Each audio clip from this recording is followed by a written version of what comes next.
श्री स्वामी समर्थ. नमस्कार मंडळी. तर बघा, सोमवार हा भगवान शंकरांचा अत्यंत प्रिय दिवस मानला जातो. जर विवाह जमण्यात अडचणी येत असतील किंवा विवाहाचा योग जुळून येत नसेल तर सोमवारी महादेवांची आणि माता पार्वतीची पूजा केल्याने विवाहातील सर्व दोष अडचणी आहेत ते दूर होत असतात. तर असाच एक साधा सोपा परंतु अत्यंत प्रभावी उपाय आपल्याला करायचा आहे. तर आपल्याला सोमवारच्या दिवशी इथे मुठभर तांदूळ अर्पण करायचे आहेत. तर ही संपूर्ण माहिती जाणून घेण्यासाठी तुम्ही चॅनलवरती नवीन असाल तर चॅनलला सबस्क्राईब करा. व्हिडिओ पाहत असताना व्हिडिओला लाईक करा. त्याचप्रमाणे श्री स्वामी समर्थ अशी कमेंट करा. तर मंडळी, लग्नासंदर्भात भरपूर व्हिडिओ आपल्या चॅनलवरती आहेत. जवळजवळ 115 व्हिडिओ हे लग्नाचेच आहेत आणि ज्यामध्ये बऱ्याच मुलींचं लग्न ठरलेलं आहे. तशा मला कमेंट आलेल्या आहेत. त्याची मी एक पोस्ट देखील बनवली होती, पाठवली होती. तर बघा, तुम्ही विश्वास ठेवून आणि श्रद्धेने जर हे मी सांगते जे उपाय केले तर तुमच्या मुलांचं लग्न हे होणार म्हणजे होणार. पूर्ण श्रद्धेने आणि विश्वासाने तुम्हाला हे उपाय करायचे आहेत. कारण मी जे हे उपाय सांगत आहे तर ते ज्योतिषाने सांगितलेले महा उपाय आहेत आणि यामध्ये बऱ्याच मुलींचं लग्न देखील ठरलेलं आहे. तर या उपायासाठी आपल्याला काय काय साहित्य लागणार आहे ते देखील आपण थोडक्यात जाणून घेऊ. तर बघा, आपल्याला अक्षता लागणार आहेत. अखंड तांदूळ आहेत. तर ते आपल्याला 101 अखंड तांदूळ आपल्याला घ्यायचे आहेत. तसेच आपल्याला एक तांब्या भरून पाणी घ्यायचं आहे, म्हणजे ताजं पाणी घ्यायचं आहे. त्याच्यामध्ये गंगाजल टाकायचं आहे. फूल असेल तर ते टाकायचं आहे. गाईचं दूध असेल तर ते देखील तुम्ही टाकू शकता. तांब्याभरून पाणी घेतल्यानंतर आपल्याला काय लागणार आहे, बेलाची पाने म्हणजे बेलपत्र देखील आपल्याला किती लागतील, 10-12 बेलपत्र घ्यायचे आहेत. म्हणजे आपल्याला पूजेसाठी देखील त्याचा उपाय आपण करू शकतो.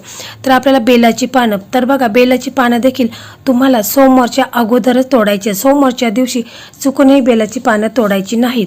आणि ज्यावेळेस आपण बेलाची पानं तोडतो त्यावेळेस बेलाच्या झाडाला तुम्हाला प्रार्थना करायची आहे की मी हे तुझं बेलाचं पान तोडत आहे, मला महादेवांच्या उपायासाठी हे पान मी तुझं घेत आहे. यामुळे आपल्याला याचं पाप लागत नाही, म्हणून आपण झाडाची देखील माफी मागायची आहे आणि ते पानं आपण तोडून आणायचे आहे. त्याच्यानंतर आपल्याला पांढरी फुलं असेल तर ती घ्यायची आहेत, म्हणजे चमेलीचं किंवा मोगऱ्याचं किंवा जर धतुऱ्याचं फुल असेल तर ते देखील तुम्हाला घ्यायचं आहे. आणि त्याचप्रमाणे आपल्याला अक्षता घ्यायच्या आहेत. अक्षता म्हणजे अखंड तांदूळ न तुटलेले. हा उपाय आपण जर लग्नातील अडचणी दूर करण्यासाठी किंवा विवाह लवकर जमण्यासाठी खूप प्रभावी मानला जातो, म्हणून आपल्याला अखंड तांदूळ हे घ्यायचे आहेत. तर बघा, आता हा उपाय कोणी करावा, तर हा उपाय स्वतः मुलाने किंवा मुलीने केला तर अतिशय उत्तम आहे. परंतु आजकाल आपण पाहत असो मुलांना इतका वेळ नसतो, मुलं जॉब करत असतात, बाहेर राहत असतात, तर मुलांना इतका वेळ नसतो. म्हणून घरातील कोणत्याही सदस्याने हा उपाय मुलांसाठी केला तरी देखील चालेल. म्हणजे मुलाची आई करू शकते, वहिनी करू शकते, भाऊ करू शकतो, बहीण करू शकते, कोणीही हा उपाय मुलांसाठी करू शकतात. समजा हा उपाय स्वतः मुलं करत असेल तर मुलांनी सोमवारी सकाळी लवकर उठायचं आहे. आंघोळीच्या पाण्यामध्ये तुम्हाला थोडंसं इत्र टाकायचं आहे, आंघोळ करायची आहे. कारण तुम्हाला मी नेहमी सांगत असते की तुम्हाला 43 दिवस तुम्ही आंघोळीच्या पाण्यामध्ये इत्र टाकायचं आहे, 2 थेंब टाकायचं आहे, ज्यामुळे तुमच्या लग्नात जे काही अडथळे निर्माण झालेले आहेत तर ते दूर होत असतात. म्हणून तुम्हाला इत्र टाकायचं आहे. तसे चिमूटभर हळद देखील टाकायची आहे. कारण या 2 वस्तू अशा आहेत की यामुळे तुमचा गुरुग्रह मजबूत होतो आणि शुक्रग्रह मजबूत होतो. कारण लग्नासाठी हे 2 ग्रह अत्यंत महत्त्वाचे असतात. कारण हे जे ग्रह आहेत हे जर स्ट्रॉंग असतील तर लग्नात कोणत्याच प्रकारचे अडथळे येत नाहीत. आणि त्याचबरोबर आपण काही उपाय देखील करत असतो आणि यामुळे मुलांचं लग्न देखील लवकर जमत असतं. तसेच बघा, आंघोळ झाल्यानंतर मुलांनी काय करायचं आहे, ह्या दिवशी पांढरे कपडे घालायचे आहेत. जर ते शक्य नसेल, म्हणजे तुम्हाला पांढरे कपडे घालणे शक्य नसेल तर मग तुम्ही पांढरा रुमाल देखील जवळ ठेवायचा आहे. तसेच तुम्हाला काय करायचं आहे की हळदीचा टिळा तुम्हाला लावायचा आहे. 1 टिळा तुमच्या नाभीला लावायचा आहे, 1 टिळा तुमच्या कंठाला लावायचा आहे, 1 टिळा तुमच्या कपाळाला लावायचा आहे. त्या हळदीमध्ये गंगाजल टाकून तुम्हाला असं करायचं आहे. तसेच बघा, अधिक मास चालू झालेला आहे, त्यामुळे तुम्हाला बघा सूर्यदेवांना अर्घ्य द्यायचा आहे. त्या पाण्यामध्ये 1 तांब्याभरून पाणी घ्यायचं आहे. त्याच्यामध्ये तुम्हाला हळद, कुंकू, अक्षता अर्पण करायचे आहेत त्या पाण्यामध्ये आणि 1 लाल फूल तुम्हाला ठेवायचं आहे. आणि मग सूर्यदेवांना तुम्हाला जो मंत्र येत असेल तो मंत्र बोलायचा आहे आणि सूर्यदेवांना अर्घ्य द्यायचा आहे. हे सर्व मुलींनी आणि मुलांनी दोघांनी अशा प्रकारेच करायचं आहे. तसेच बघा, आता हा उपाय जर मुलाचे आई वडील करत असेल तर त्याने देखील सकाळी लवकर उठायचं आहे, आंघोळ करायची आहे, तसेच स्वच्छ कपडे घालायचे आहेत, आपला देवघर आहे तिथे बसायचं आहे, एक आसन टाकायचं आहे आणि तिथे बसायचं आहे.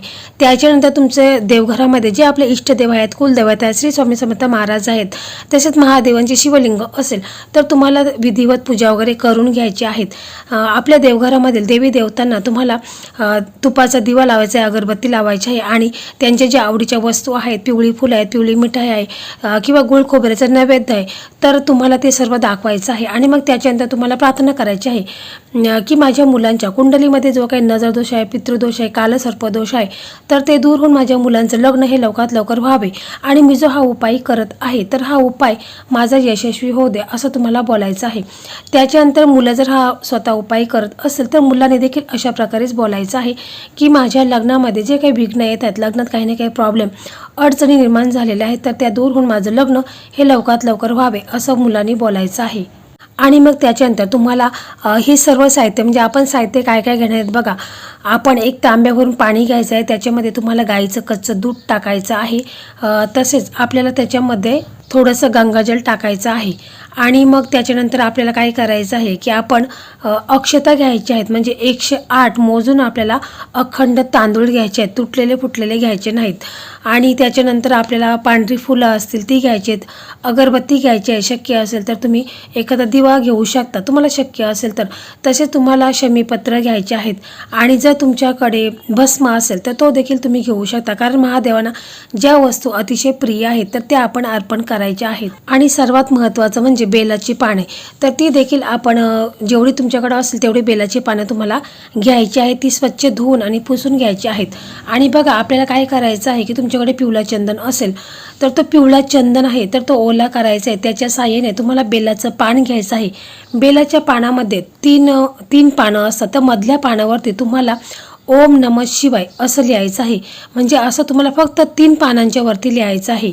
जर तुमच्याकडे पिवळं चंदन नसेल तर मग तुम्ही हळद घ्यायची आहे आणि तिच्यामध्ये गंगाजल टाकायचं आहे आणि मग त्याच्या साहाय्याने तुम्हाला बेलाच्या पानाच्या मध्ये तुम्हाला असं लिहायचं, म्हणजे बेलाची जी एक पानं असो त्याला 3 पानं असतं, त्याच्या मधल्या पानावरती ओम नमः शिवाय असं तुम्हाला लिहायचं आहे. आणि मग हे सर्व साहित्य घेऊन तुम्हाला महादेवांच्या मंदिरामध्ये जायचं आहे.